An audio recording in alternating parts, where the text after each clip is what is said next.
Hindustan news, आवाज हिंदुस्तान की। एक मुस्लिम युवती जो बिहार के मुख्यमंत्री नीतीश कुमार से नियुक्ति पत्र लेने के लिए पहुंची थी, उसका हिसाब खींच दिया गया। हिसाब खींचने वाले कोई और नहीं बल्कि सीएम नीतीश कुमार ही थे, जिन्हें लेकर उनके समर्थक ये कहकर उनका बचाव करने की कोशिश कर रहे हैं कि नीतीश का आचरण सभी जानते हैं और वह खुद सेक्युलर छवि के नेता हैं जो इफ्तारियों में शामिल होते रहे हैं। उनका इरादा गलत नहीं था, जबकि नीतीश कुमार की ऐसी हरकत विपक्षी नेता इकरा हसन, अखिलेश यादव, डिम्पल यादव, वारिस पठान और इल्तिजा मुफ्ती समेत तमाम नेताओं ने उनकी ऐसी हरकत को शर्मनाक और अभद्र बताया है।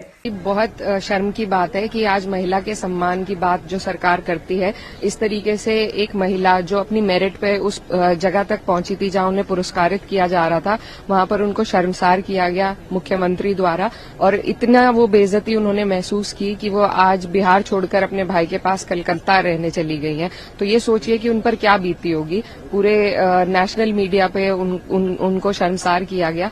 तो ये बहुत बड़ी एक घटना है और इसकी हम कड़े से कड़े शब्दों में निंदा करते हैं। ये it is not acceptable and it is not forgivable.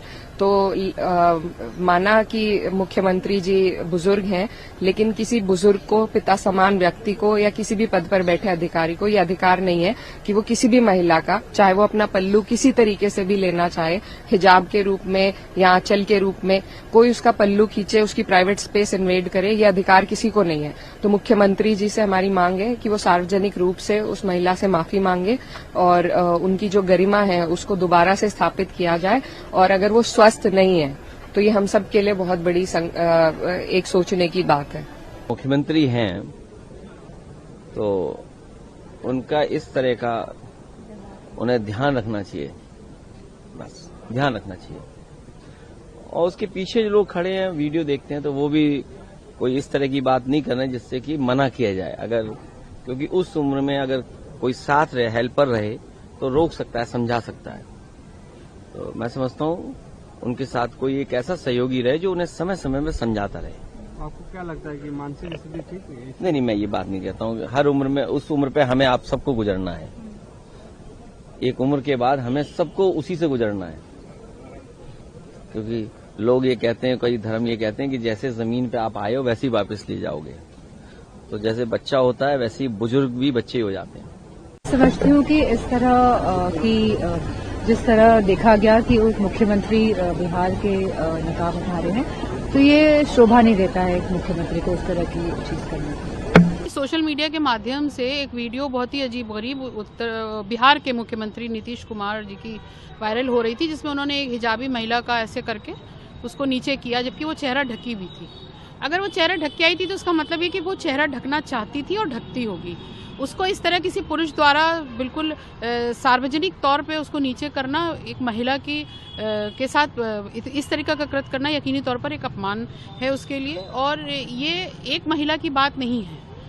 मैं भी हिजाब करती हूँ और जो भी इस तरीके का पर्दे का एहतमाम करता है, सर ढकता है या मुंह ढकता है, उसको इस बात से बहुत बड़ी गुरेज है कि उसके साथ इस तरीके का कृत्य किया जाए। एक संवैधानिक पद पर बैठे हुए व्यक्ति के द्वारा इस तरीके का कृत्य करना, इसका मतलब कि आप अपने दूसरे छोटे कार्यकर्ताओं का मनोबल बढ़ा रहे हैं कि वो इस तरीके की हरकत करें। इसके जो नतीजे हैं वो बहुत दूरगामी हो सकते हैं।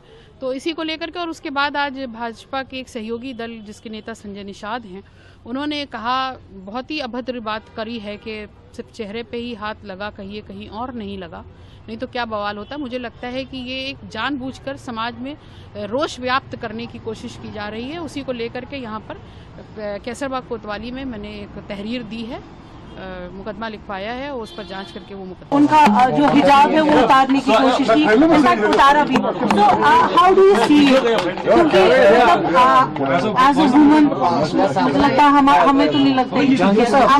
बहुत शर्म की बात है और नीतीश जी का हम थोड़ा सा लिहाज करते हैं क्योंकि वो बुजुर्ग हैं। लेकिन अगर आप इतने बुजुर्ग हैं कि आप खुदा न खास्ता इतना सीनाइल हो गए हैं कि एक तरफ से आप उनके हाथ में डिग्री थाम रहे हैं और दूसरे हाथ से आप उनका नकाब निकाल रहे हैं। नीतीश जी, आप बिहार को हेड करते हैं, आप बिहार के चीफ मिनिस्टर हैं, वहां मुसलमान भी बहुत सारे लोग रहते हैं। क्या आपको पता नहीं एक मुसलमान औरत जो नकाब करती है, what it is for a Muslim women, कि आप उनको डिसरोब कर रहे हैं खुदा ना खास्ता, जस्ट बिकॉज आप वहां के चीफ मिनिस्टर हैं। आपको कोई हक नहीं बनता कि आप उनका नकाब ऐसे नीचे करें। और दूसरी चीज, हमने देखा बिहार में हाल ही में एक आदमी की वहां लिंचिंग हुई, प्लायर से उनके कान काटे गए। अतर हुसैन करके जो नाम था उनका, क्लॉथ मर्चेंट थे। तो इट्स एक्सट्रीमली शेमफुल। देखिए गिरिराज क्या बोलते हैं, जहन्नुम में गया है। गिरिराज टाइप के लोगों के बारे में हमको चर्चा नहीं, वो तो चुल्लू भर पानी में डूब के मर जाना चाहिए। अब संजय निषाद जी ने जिस तरीके से आग में घी डालने का काम किया, ये कितना गलत है, ये तो बहुत गलत है। जिस तरीके की भाषा का प्रयोग उन्होंने किया, नीतीश जी का इंटेंशन आप देखिए, वो तो गलत नहीं है ना। नीतीश जी जिस उम्र में है, जिस तरह की बीमारी है, तो उसके जब इंटेंशन गलत नहीं है और पहले ही प्रकरण खत्म हो गई थी, तो फिर संजय निषाद और जिस तरीके की बात ये लोग कर रहे हैं, क्या इन लोग के घर में माँ बेटी बहन नहीं है? क्या बहू नहीं है? क्या इन लोगों को लोक लाज नहीं है? क्या शर्म नहीं आता है? इस तरह की बात जब ये करते हैं तो क्या इन्हें अपनी बेटी याद नहीं आती? इन लोगों को अपनी बहन याद नहीं आता, अपनी माँ याद नहीं आता? तो ये दोनों आदमी को माफी मांगना चाहिए, गिरिराज को भी और संजय निषाद जी को। नेता संजय निषाद को बर्खास्त करना चाहिए और गिरिराज से तो आप कोई उम्मीद ही मत कीजिए। आप रोपिएगा बबूल, खाइएगा खजूर, गोबर पर कितना भी घी डालिए, क्या फर्क पड़ता है? कुछ भी बोल दीजिए, उनकी आदत है, उनकी दुकान चलनी चाहिए। लेकिन मैं इतना जानता हूं कि माँ बेटी बहन कोई जाति, कोई धर्म, कोई वर्ग, कोई मजहब, कोई क्षेत्र, कोई लिंग नहीं हो सकता। लेकिन नीतीश कुमार जी को आप एक तरीके से इंटेंशन पर नहीं, मैंने सीधा कहा कि इंटेंशन गलत होता तो निश्चित रूप से नीतीश कुमार जी उस पद के लायक नहीं होते या नीतीश कुमार को क्षमा मांग। मैं समझता हूं कि नीतीश कुमार जी का इंटेंशन गलत नहीं था। बच्ची की तरह एक पिता का जो भाव था, उसने हो सकता है खोलो बिटिया, तो इस भाव के साथ यदि उन्होंने कुछ भी किया, उस समुदाय के लिए वो सही नहीं है, उस विचार के लिए सही नहीं है, लेकिन इंटेंशन गलत है।